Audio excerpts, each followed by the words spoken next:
Welcome, ladies and gentlemen, to the Halls of History podcast. I am Zachary Martin and my partner, Kolton Sorensen. Hello. And today we are going to be going over the Vikings, or The Northmen. today this is going to be part one of a two-part series, and we're kind of going to be going over the Norse Way of Life and sort of the combat and social life. Social of sorts. life, basically what they did on an everyday basis, kind of. Usual, and then, of course, what they're known for, raiding. Raiding, yep. Let's get into it. So the origins of the Vikings were originally fishermen, farmers, and craftsmen. They started in Norway, Denmark, and Sweden, and they eventually started raiding each other for resources.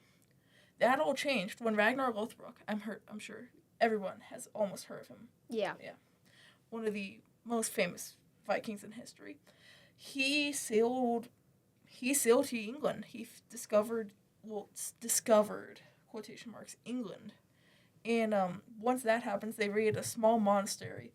They burned the monastery, took the valuables, killed all the monks there. Yes. And yeah, so this was big because it started the Viking culture. Well, Yep. the Viking culture's been around, but it really established it. Yeah. And the reason the Anglo-Saxons, that's what the empire was at the time. It was multiple different kingdoms, and they were pretty much the predecessors of the knights, because the knights were around about 9th, 10th century, maybe 11th. Yeah. And the Anglo-Saxons were about 7, 8, 9. Yeah, they were before the actual knight, popular medieval era popped up. Mm-hmm. Yeah, they weren't as well fought as the knights, but we gotta thank them for giving us some of the most awesome heroes Yes. in history. So back to the story. So he stumbled upon the monastery called Linden's Farm, and after that, and so then they proceeded. He went back with the slaves, the gold, the everything. And then from there, he gathered multiple raiding parties, and throughout the rest of his lifetime, he would continue to raid. And in mythology, not mythology, but the legend says that he is killed in a pit of snakes, but it's more likely that he died while sailing to Ireland, because he also raided Ireland and France. Yeah.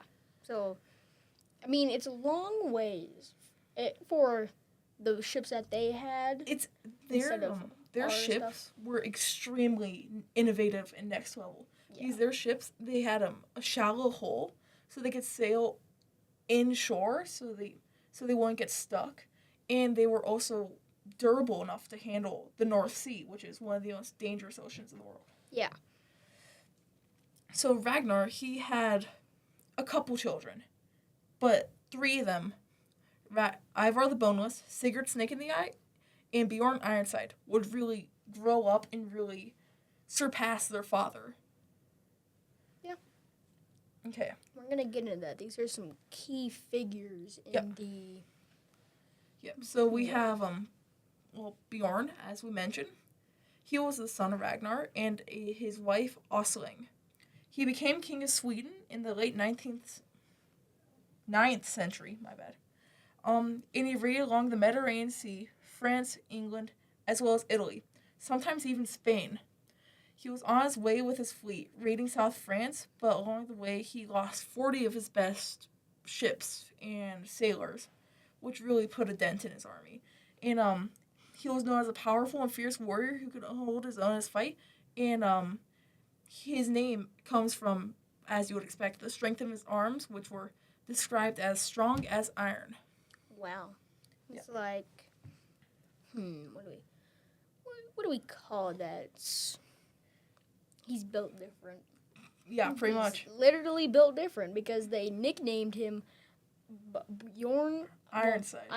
Well, that Bjorn was his name, which translates to bear in the Old Icelandic. Yeah. But somebody who's really built different, Ivar the Boneless, who we're going to be going over next. A great leader. Unlike most leaders who were Vikings, he did not just go after gold and loot and silver. He wanted conquest. The average height of a Viking was about 5'7". He was But there's a couple theories, so this is kind of ahead. But when he died, the place that he was described to have been buried was they found a 8-foot tall skeleton. 8 foot, 9 foot tall skeleton where he was supposedly buried. Mm-hmm. Which and he was described as always being like super super tall, and the reason he was called boneless is because he had a disease in his legs, or supposedly had a disease in his legs, but he could have been also called boneless because he was so tall that most people that tall have legs that aren't strong enough to support the rest of their body. Because I mean, like, imagine you have the small, like the human leg, but then you have A huge body. 6 feet of extra man. That's I mean, especially carrying around weapons as most Vikings did, that would really make it hard on your legs. Yeah, even on the legs, because carrying all that weight of your torso and stuff, and then you also got your weapons, you're going into battle, and also running too. And chainmail. Yeah, and chainmail. I mean, kings often wore chainmail, and chainmail's very, very heavy. It's very heavy, but it's effective. Mm-hmm. So, and in the Ragnarsson saga, he is described to have sat down and fired his longbow, which is described as being a 6-foot long longbow, which is pretty big. Like, most soldiers could do that, but it's almost impossible for the average soldiers to be able to draw back and fire. And not just fire, but also kill a crazed bull. That's a lot of power. And a lot of range. And to be able to get that, you would have to have long arms. And unless he had freakishly long arms, which I would not, I don't think that would be very likely. Yeah. You would need to be pretty tall, you know? And it's further supported by that he used to use that bow as a sort of a cane in combat to support himself. To move around, because, like we said, he's tall. So, Ivar was a man of honor, and he was very respected among his friends and family. Ivar took over Northumbria, and his first order was to kill King Ali, or I'll probably butcher that name, but basically he was the one who sentenced his father in the story to getting killed by the snakes. Yeah. So his first order was to Blood Eagle the king. So I'm not going to go into it too in deep because it's very violent. But basically they cut your back open, remove your spine, and then flay your sides open and put salt in it. And didn't they rip out a couple major organs? Yeah. So it was die. Very painful, very slow, especially with the addition of salt. Yeah, and it wasn't like an execution. It was like a ceremonial thing. Well, it was more so like, look at me, look at my power. It was pretty much flexing.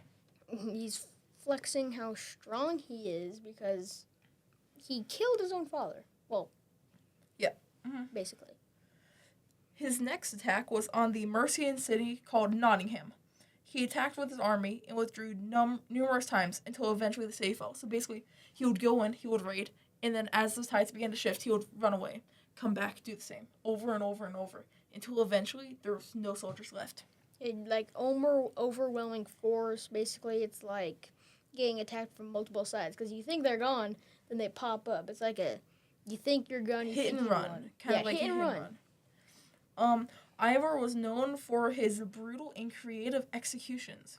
In one instance, he had a king beaten by clubs, shot with arrows until he looked like a porcupine, decapitated, and had his head thrown into bramble, which is basically sharp thorns.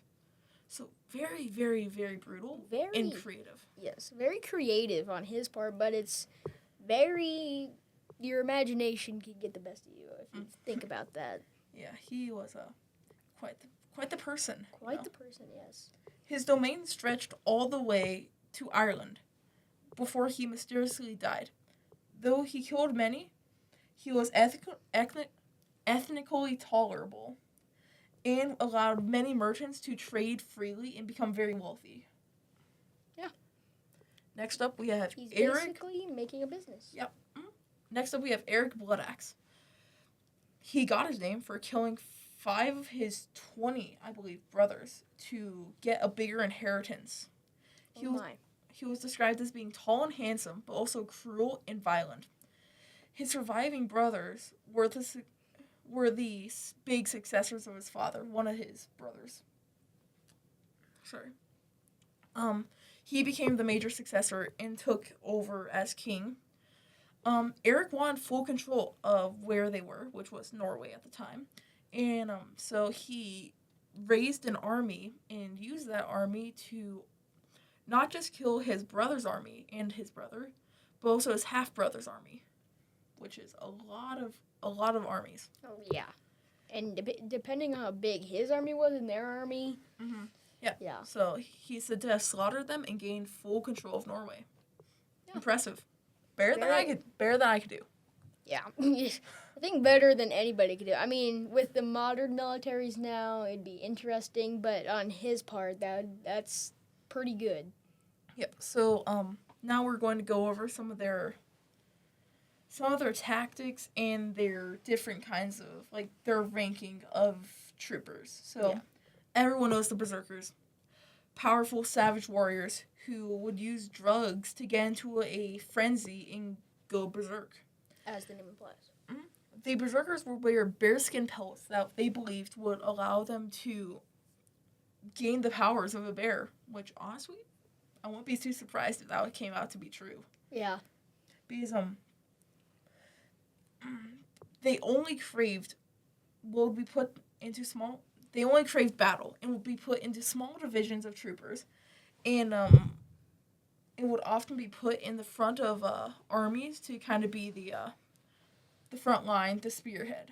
They're spearheading the entire mission because they're crazy. You want them in the back, they're just gonna run through everybody. Yeah, they were reckless and would use their power to tear apart enemy divisions and kind of like spread them out so that they were thin and would be able to be easily picked off by the remaining normal troops. Yep.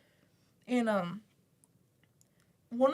in one instance, there was a Norse king who assigned the berserkers to his front forces, as we've described, but it failed so miserably because the berserkers charged so far ahead that everybody else was just dusted, and then they all died, and then they had time to reinforce, and then they killed everybody else. Yeah, so it failed miserably. Failed miserably because the berserkers too crazy. Yep. Mm-hmm. They crave battle way too much. Yeah, and so they would use a mushroom, a hallucinogenic mushroom, and while they were waiting for the full effect to kick in and the battle to commence, they would actually go around attacking trees, rocks, and each other, just to get out a little bit of their bloodlust. And sometimes they would even chew on their shields, a wooden shield lined with steel. And then just chew on that. Yeah, and it's probably like a dog chewing on a ball. Yeah. Like, no way their teeth are healthy after this. Yeah, their teeth are probably gonna be super strong after that. If they make it through the battle. Yeah, I mean, they're crazy. They probably won't know they died. They're probably gonna get hit by an arrow and think it's like their shield hitting them. It's but a flesh wound. Yes, it is but a flesh wound. So, House Carls. They are pretty much mercenaries and bodyguards. They were paid to take care of the king's land, so they were kind of very similar to knights, pretty much. You know, they were very well armed, very well trained, fought for coin, just very overall. Guards. Yeah, they were just very strong in army almost. Yeah. Because, for one instance, there was 3,000 to 4,000 employed by Canute the Great. And they were divided into 3 divisions, and they were very, very well trained.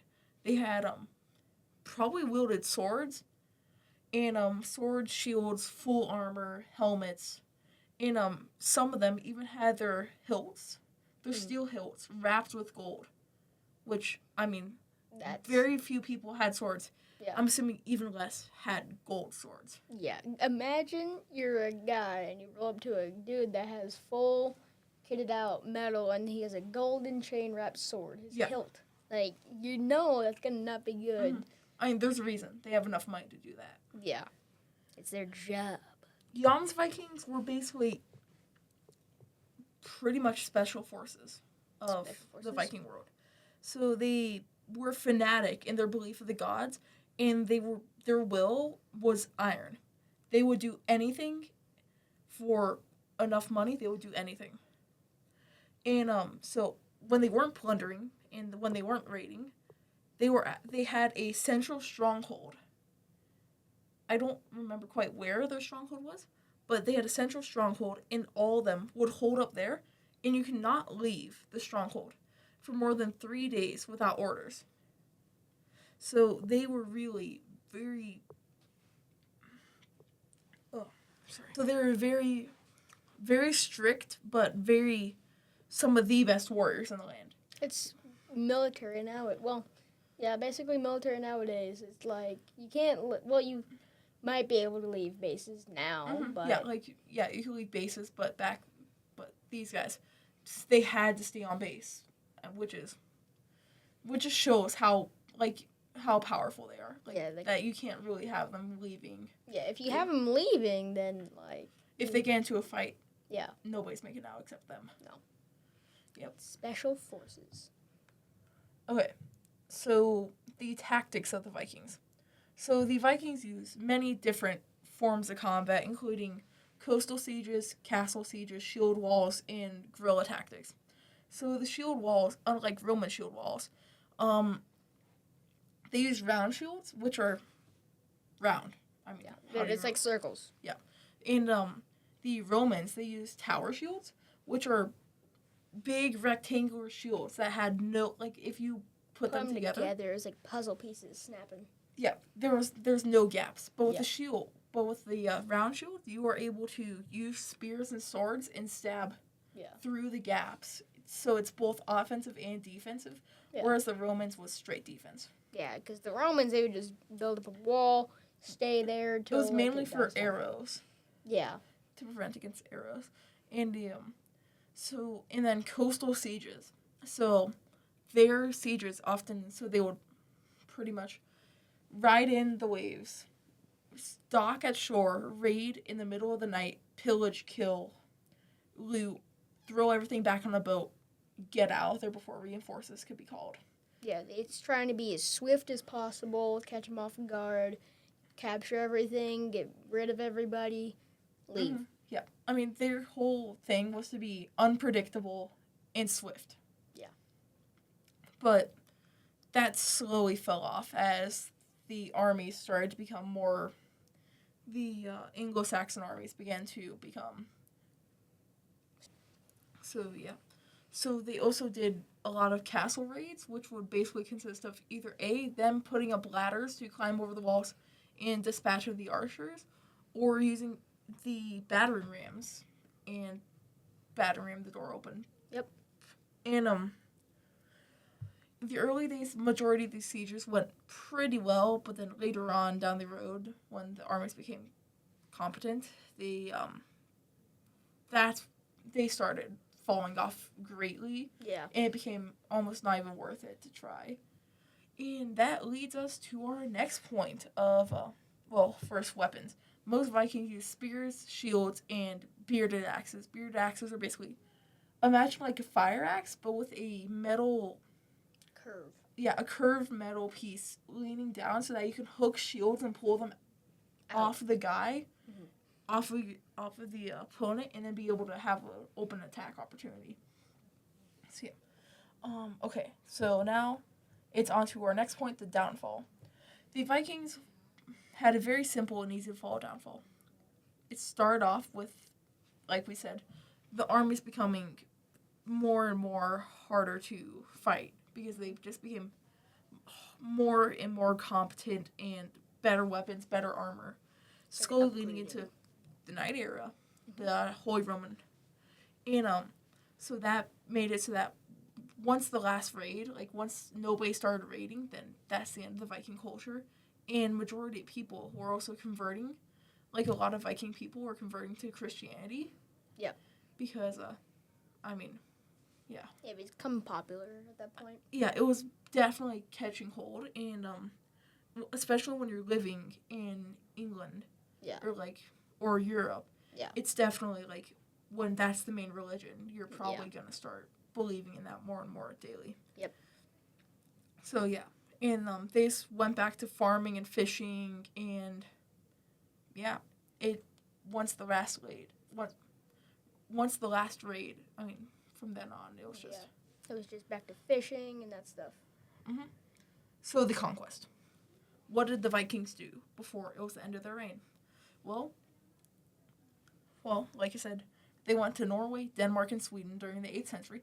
They moved to England in the 9th. They raided the coastlines before moving inland and attacking and became king. And as long as the Vikings were around, so they were always attacking England. And then eventually they moved south and began attacking mainland Europe, including Spain, Poland, France, Russia, Estonia, Latvia, Ukraine, and Italy.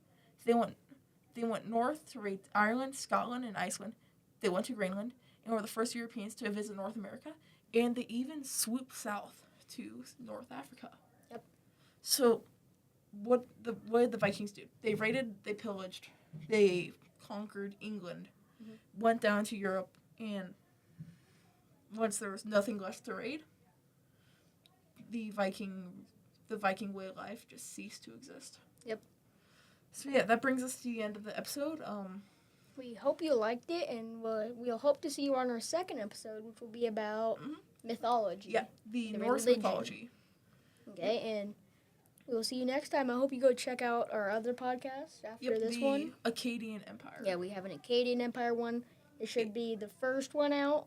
And more soon to come. Yep, more soon to come. We will catch you later. Thank you for listening to our podcast today. Goodbye.